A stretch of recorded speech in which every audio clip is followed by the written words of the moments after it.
Hello friends! Welcome back to Figure Study, where today we are taking a look at a figure that was kind of a grail-ish for me. It's not that this thing's been impossible to find, it's just been really difficult to find at an even semi-reasonable price. Though I still paid way more than the original asking price for this thing, but what can you do, you know? But we are talking about Brave Da-Garn Land Bison. Brave of something, but I don't know the whole... whatever. I just think the toys are cool. I've basically been searching for this set roughly once a week, sometimes even daily, for the past several years, trying to get my hands on this thing. And as luck would have it, I was finally able to get my hands on it, as you can see. This is the Sonokong version, it's not the original Takara version, because that thing would have probably cost me like $500 to $1,000, and no thank you.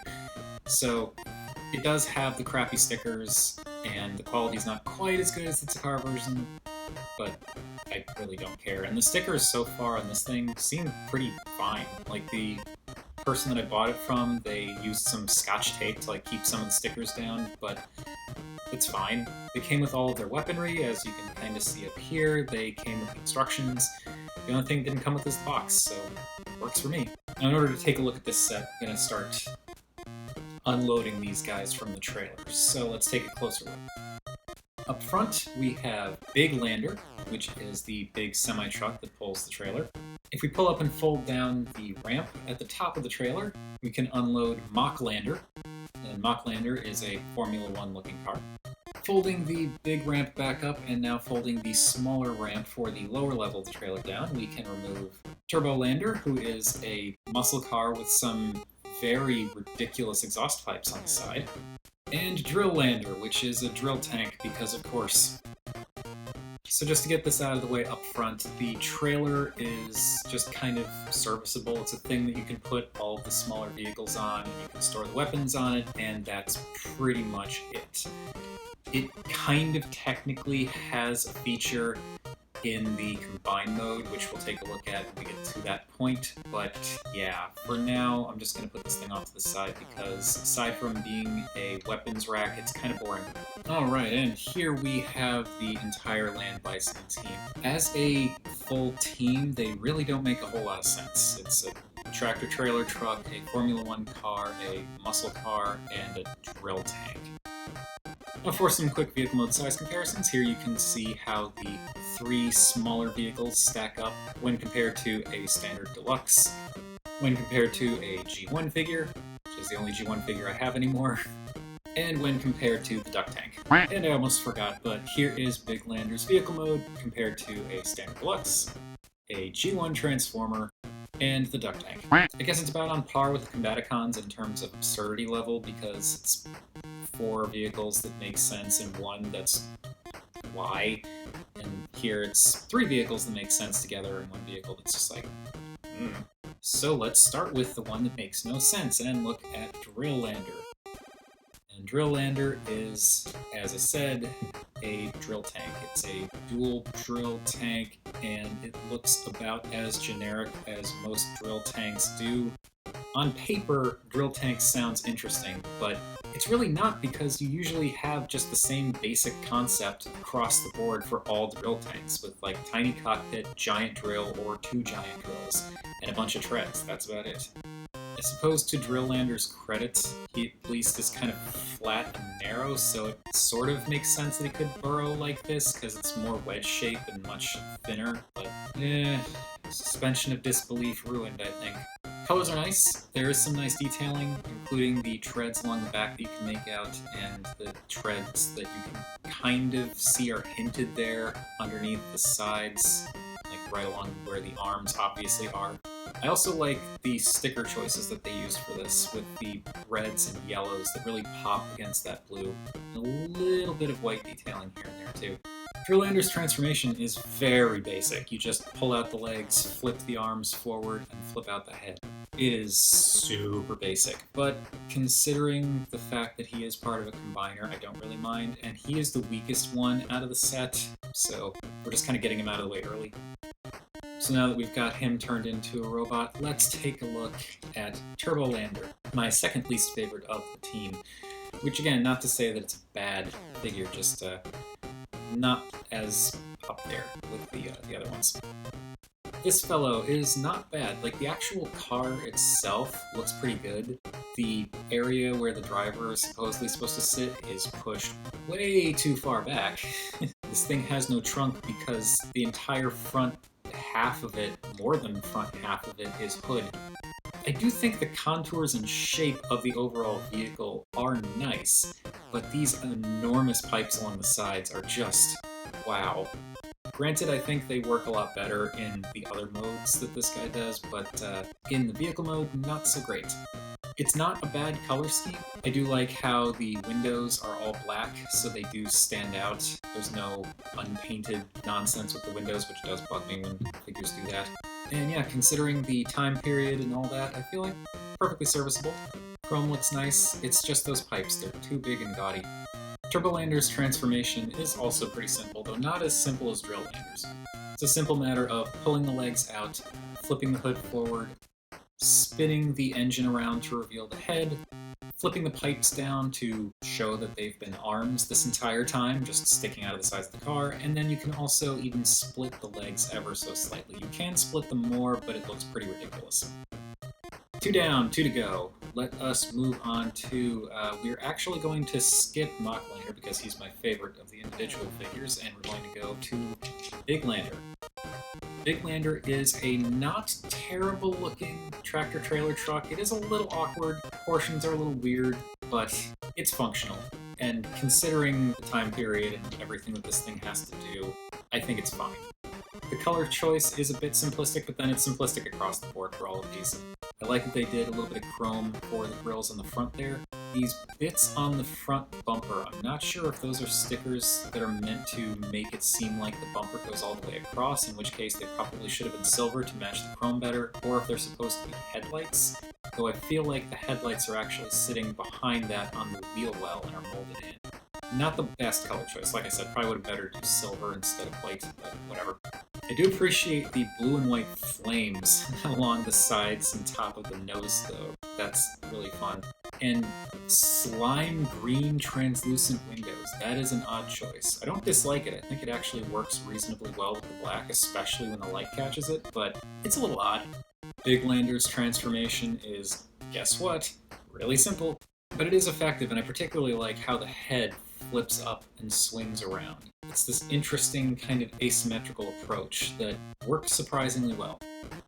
Alright, save the best for last. We are looking at Mach Lander, and Mach Lander's vehicle mode is a Formula 1 car that has lots of stickers on it. If we're ignoring the stickers, it's just yellow and black.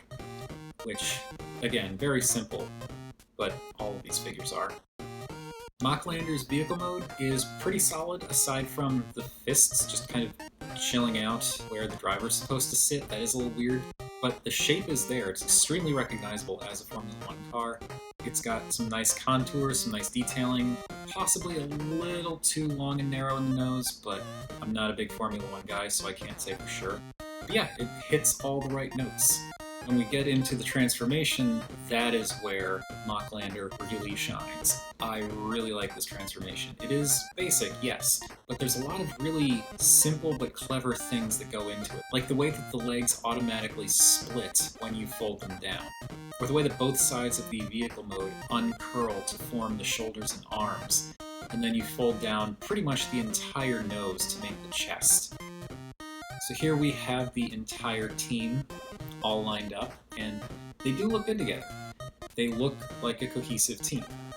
Yes, they're a little bit weird, especially Drill Lander's still a little bit like, I don't know, these giant spikes and everything is just kind of bizarre. He's still definitely the weakest one of the lot, but they do look good together. They look like they belong in the same set, which they do.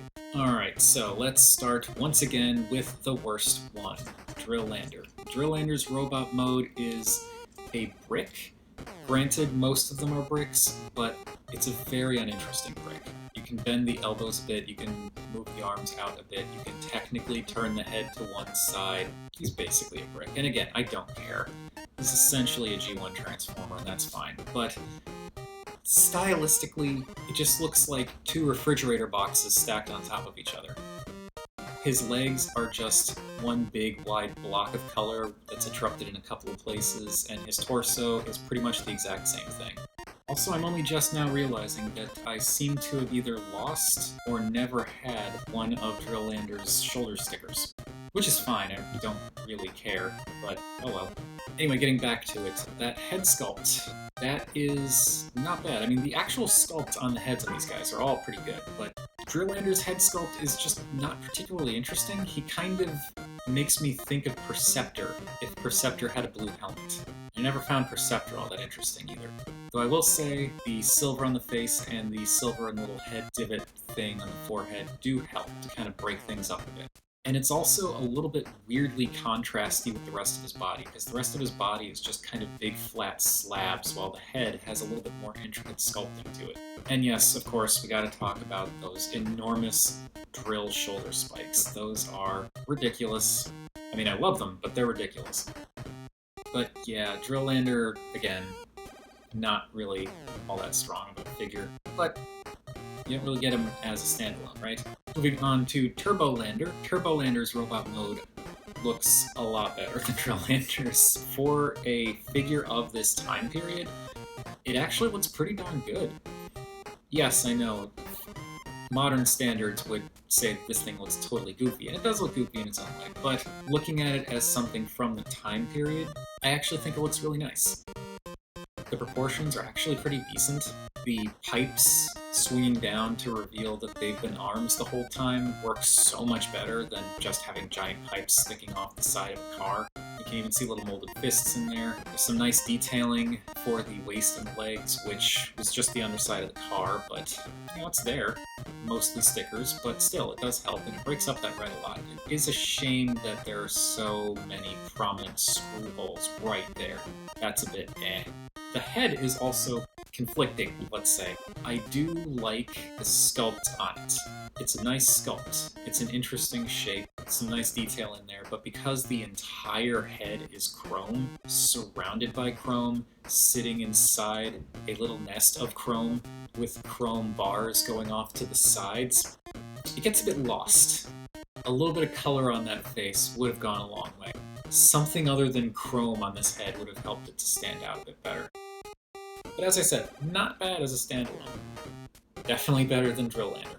Biglander's robot mode is also a fun, chunky boy. He's awkward, definitely, but there's a charm to this robot mode that is undeniable. I really love how almost the entire truck cab is just sticking out. Like if he were a person, it would look like he had a 3-foot deep beer gut. It's just very funny to me, and I really enjoy that. And it's just unapologetically sitting there. Just like, yep, truck for a chest. There is some nice detail on the legs, mostly stickers, but there is some sculpting in there that just kind of break things up when you go between the torso and the feet. The arms are not bad. There's actually a decent amount of posability to them because they've got bicep swivels, elbows, and wrist swivels. As for the head does look good. I like the design of the head quite a bit. It's got kind of a semi-awkward super robot vibe to it, especially that V going across the top there. He's got I think the best color breakup in terms of head sculpts, at least of the ones we've looked at so far, because he's got the silver for the face, the chrome for the V, the red for the head overall, and then that sort of slime green light piping for eyes, which doesn't look great from the front, but if you get some light behind it, it does look pretty good. It actually looks more orange, which I think is probably a factor of the coloring of the clear plastic pulling in some of the tones from the red sitting around it. And again, interesting transformation. I like how it's this weird asymmetrical swing, which does allow him to look left and right slightly. But definitely my second favorite of the team. I feel like as a standalone, he's very not bad. But then there is Mochlander. Once again, Mochlander is hands down the best in terms of standalone figure. This guy is neat. Color is primarily yellow and black, though it's split up a little bit better here. There is some gray for the thighs that's revealed, which looks nice, and technically some gray for the biceps, but good luck actually seeing that because there's just so little plastic that's actually shown because of where those elbows are. But I like how it's broken up here, and I like how there's a nice layered effect to the colors in the torso area. The yellow of the shoulders the black that's kind of sitting in front of that for the wheels and the inner torso block, and then the yellow for the nose of the vehicle mode, and over top of that. It's cool, and this guy has a pretty neat silhouette. I like how the fin kind of makes a little Elvis, let's say. I like how he's got these weird sticky outy shoulder pads. The back of the car actually makes for some decent legs. He's a neat little standalone, admittedly brickish figure. The head is not bad. It's more interesting than Drill Landers, easier to make out than Turbo Landers, and I do appreciate the fact that they have like that little bit of silver on the face, because the face is very small, and this little strip of color going along the top just above that. It breaks up the black very nicely. That's just enough paint detailing to add to the head to really make it stand out. Before we move on to size comparisons, we've got weapons to deal with. And there are a fair number of them, because you've got one per each tiny guy and two for the big guy. It's pretty easy to tell which weapons go with which. I won't make you guess, but it's pretty easy to tell. It's pretty much just match primary color to primary color. So the yellow gun goes to Mach Lander, the red gun goes to Turbo Lander, and actually pegs into the side of his hand. Kind of like G1 Megatron, which is not ideal because he can't really, with the gun pegged in, he can't raise his arm up past his chest because the hood chest sticks out too far. The gray machine gun goes to Drill Lander, and the two gigantic cannons go to Big Lander. And there they are, all lined up, looking like a little squad that's probably ready for battle, especially this guy. Their weapons are very simple. It's just molded plastic, no coloring to them other than just the plastic that they're molded in, but the detailing's pretty nice. They're covered in tiny pegs so that they can be held in the hand, pegged on the trailer, and combined for the combine mode. Well, these three are anyway. I think in terms of overall style of the weapons, as much as I love Mach Lander's weapon I think is the weakest because it's kind of this weird big caliber rifle thing that's being held way too far back. Drill Lander's Gatling gun's pretty cool. The Big Lander's giant cannons are definitely the best looking out of all the weapons, in my mind anyway.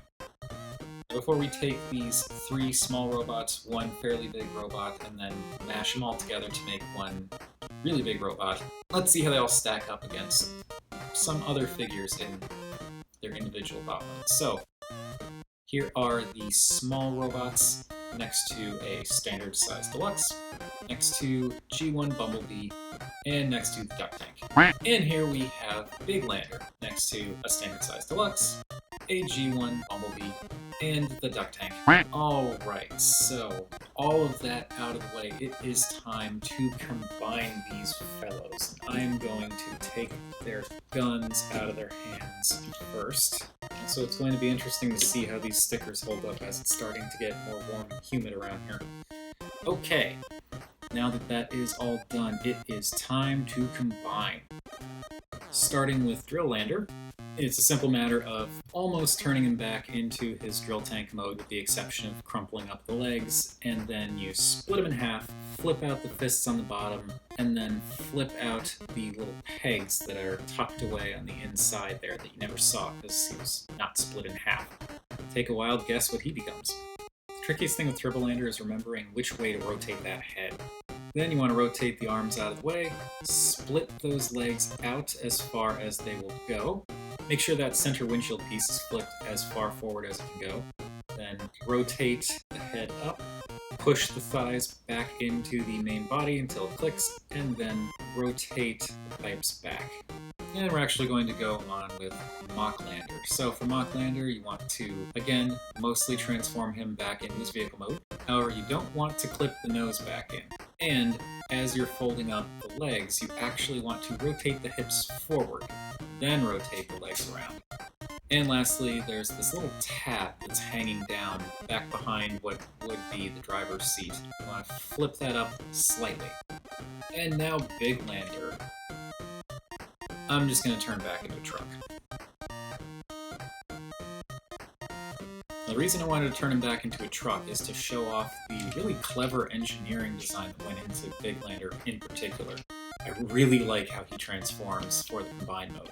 Alright, now to combine these fellows, you want to take Mach Lander, and there are 2 tabs on the back end of Mach Lander's vehicle mode. Those will clip into, well, the butt of Big Lander, and then it drapes across the waist, and then there's also a clip in the front of Big Lander that the nose will clip into. Turbo Lander, very simply, just clips over Mach Lander. Where Mach Lander's nose clipped in, there's a little clip thing underneath Turbo Lander's hood, and that clips onto Mach Lander's clip, and then that little tab thing we flipped out on Mach Lander will rotate up and hook over the back of Turbo Lander. Big Lander's guns, he was holding them like this in robot mode. You just want to flip them around, and now there are pegs here that will peg into these ports on the insides of Mach Lander's shoulders. Well, they're his legs, but they're Land Bison's shoulders. Pegging those in just kind of fill things out a little bit. Kind of cleans up the silhouette if you're looking at it from the side. And lastly, we just have to attach Drill Lander as the arms. And that's a simple matter of just pegging them into the holes that are on the sides of Turbo Lander, which are the bottoms of his feet. There is a little bit of a trick to it though. Because those pegs on Drill Lander are able to move, I find it's easiest to kind of angle it so that instead of potentially pushing with the way that hinge moves, you push against it. And lastly, to combine the weapons. The easiest way that I am able to remember how to combine them is just the red gun goes on the bottom and connects the other 2. You want to take Turbo Lander's gun, plug Drill Lander's gun into the back of it with that big peg facing down, and then plug Mach Lander's gun into the front so that it kind of looks like Drill Lander's gun is connected to the back of Mach Lander's gun. It's not actually, but it looks like it is. And then you can use the big peg for Drill Lander's gun and peg that into Land Bison's hand. And there we have Land Bison in all of his glory, and I absolutely love this. This is a really interesting combination. It's almost weirdly reminiscent of something out of like Super Sentai in the way that one guy becomes all of the legs and most of the waist. Another guy is basically just a belt. And then another guy is the torso, and then another guy becomes both arms. I also really like how uniform the colors end up being, despite how disjointed the colors are between the individual vehicles and the individual robot modes. It ends up working out pretty well because of the way they combine. So you've got this nice kind of black and white for both the legs going all the way up to the waist, yellow just for around the waist and kind of belt area, red and chrome in the upper body, and then some chrome and that blue just for the arms. He's basically a brick. You can technically bend his knees, but like it's just this down here, and they only bend down. They don't actually, like, you can't move the legs forward. They can go in and out like that, and that's the range you get. The head does not look left and right, it only moves up and down. Unfortunately, you don't get any backwards butterfly motion on the shoulders because of the way that Turbo Lander connects to Mach Lander. That essentially blocks any potential for that motion. So the only real articulation you get is in the arms, and that is your kind of standard forward and back. You do get elbows, which is good, and then the fist can kind of angle down a bit.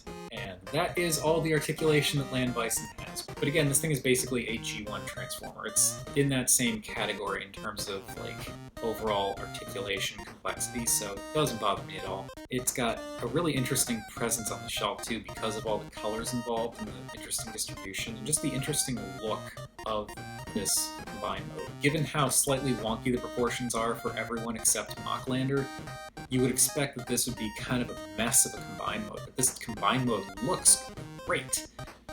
To the point where it kind of feels like maybe they designed this first and then tried to figure out how to make individual robots out of the little pieces. I can't say for certain that that's how it went, but that's kind of how it feels, because this is so much stronger aesthetically than any of the other figures on their own. Funny enough, there's no real new detail that's revealed in this mode. Everything's pretty much exactly how it was, it's just the positioning is different. The arms are Drill Lander, just split in half and on either side. The upper torso is just Turbo Lander. The waist section is Mach Lander's nose. The legs are pretty much everything we saw with Big Lander in his robot mode. As for the head itself, it is a neat head. If you ignore the head crest, it's kind of very Optimus Prime-y if Optimus Prime had a little thing sticking out of his chin. But then he's got those amazing chrome bull horns on his forehead. I love that. That's so ridiculous. It has more of that slime green light piping that pipes really nicely from the back, from the front. Doesn't look great, but it's fine. You can at least make the eyes out, and I'm fine with that. So yeah, pretty nice looking head. And again, I love the horns. They're so great. The weird detailing of Turbo Lander's chrome stuff works so much better in this mode. The fact that the hood is actually flat now instead of sticking straight out like a plank definitely helps. But then the pipes kind of fold back and tie into like the shape of the shoulders. The red and chrome color combination ties into the head. Now moving Land Bison off to the side, I'm gonna bring in this thing again. This was good for nothing in the individual robot modes. I mean, they could stand on it. I guess you could like tilt it on its side and it could be some kind of like cover that they could use in a firefight. It's just kind of a thing to hold the individual vehicles in. But this bit on the top here, this upper ramp, that can actually pop out, and it is designed to pop out. And don't worry, I'll get back to this in a second. And this becomes a shield. And so you can peg that into whatever hand is not holding the big gun.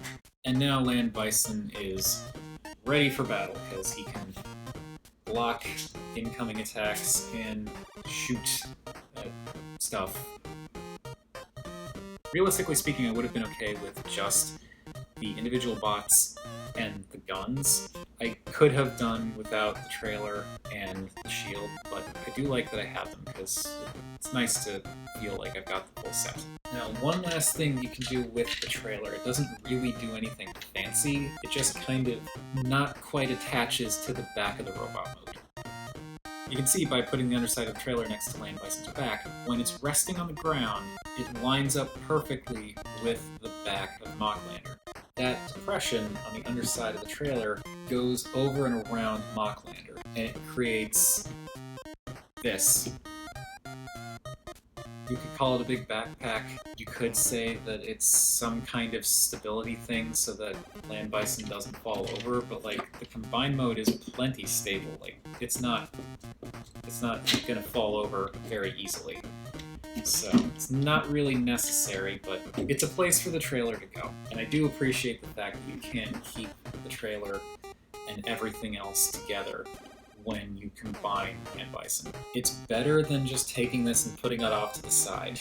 I can at least appreciate that. I can put this on a shelf and display it like this and have everything together. That I definitely appreciate. Alright, on to the size comparisons. So here we've got Land Bison fully combined up next to a standard size Deluxe, next to G1 Bumblebee. Regrettably, I no longer have G1 Power Master Optimus Prime, so I can't put them next to each other, but rest assured, Land Bison is taller. And just for the heck of it, since he is taller now, here he is next to a classic-sized Tobot, a classic-sized Hello Carbot, a newer, aka smaller Hello Carbot, a newer, aka smaller Tobot, a Tobot Combiner, an absurdly large Hello Carbot Combiner, Kingdom Cyclonus, because it might be fun to start doing previews of what my next video is going to be about, and the Duck Tank. So that is Brave Da-Garn, Brave of whatever, I don't know. I know it's Da-Garn. Brave Da-Garn Land Bison. There have been other Brave figures and Brave figure sets that I wanted for a long time and I got my hands on, and they were neat, but they didn't quite hit the spot that I was expecting them to. This resonates with me like I was really hoping it would. This is what I wanted. This is what I expected. It didn't actually exceed those expectations because I knew everything going in, but I really like this. The transformations for most of the figures are enjoyable, especially Big Lander and Mach Lander. I really like those transformations. The individual robot modes, aside from Drill Lander, are pretty darn solid. The combination is really clever and interesting and fun and it looks so cool. This looks so much cooler than any other Brave series toy that I've seen. I'm sure there are people that will disagree with me, and that's fine. That's totally fine. I'm not saying it's the best objectively. I'm just saying I think it looks the best for me. I like it the best. Just something about the proportions, the detailing, the way that all the colors come together, the way that the combination works. It hits me on a level that none of the others have. And I'm so glad that I finally got my hands on this set. It's it's everything I hoped it would be. It is great. I'm trying to sign off here. I'm not trying to be all redundant. So yes, thank you everybody for watching. As a reminder, I do also have a Patreon now. It's only the $1 tier because I don't really think I do anything worth higher tiers than that, but you know, it's there if you want to do it. And if you want to check it out, there is a link in the description down below, and there will also be a link in the end card to this video. Haven't quite figured out how to bring up the Patreon without it being like weird, awkward, and tacked on at the end, but I'll work something out. Anyway, thank you again for watching. That has been Land Bison. So good. Makes me so happy. And remember, art is more than meets the eye.